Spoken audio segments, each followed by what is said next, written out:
मेरी माँ का शरीर तो इस दुनिया में नहीं है। 100 साल की उम्र पूरी करके वो हम सबको छोड़ के चली गई। मेरी उस माँ को, जिसका राजनीति से कोई लेना देना नहीं, जिसका शरीर भी अब नहीं है, मेरी उस माँ को आरजेडी कांग्रेस के मंच से भद्दी भद्दी गालियां दी गई। माँ को गाली देने वालों से कहना चाहता हूं, मोदी तो तुम्हें एक बार माफ कर भी देगा, लेकिन आरजेडी कांग्रेस के मंच से मेरी मां को गालियां दी गई। ये गालियां सिर्फ मेरी मां का अपमान नहीं है, ये देश की मां, बहन, बेटी का अपमान है। मुझे पता है आप सबको भी बिहार की हर मां को, बिहार की हर बेटी को, बिहार के हर भाई को ये देख सुनकर कितना बुरा लगा है। मैं जानता हूं इसकी जितनी पीड़ा मेरे दिल में है, उतनी ही तकलीफ मेरे बिहार के लोगों को भी है। और इसलिए आज जब इतनी सारी तादाद में लाखों बिहार की माताओं बहनों के मैं दर्शन जब कर रहा हूं,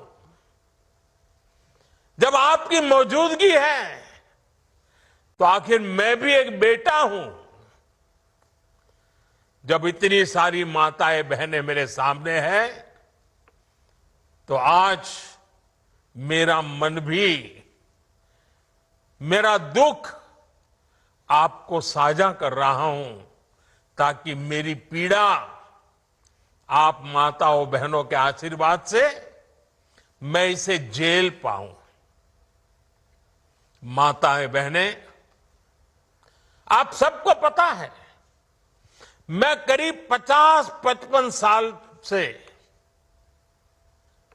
समाज और देश की सेवा में लगा हूं। मैं राजनीति में तो बहुत देर से आया था। समाज के चरणों में मुझसे जो बन सकता था करने की मैं कोशिश करता था।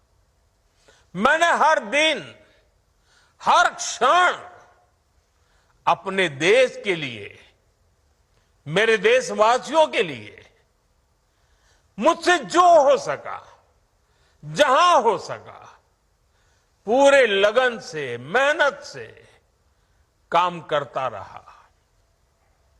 और इसमें मेरी मां के आशीर्वाद, मेरी मां की बहुत बड़ी भूमिका रही है।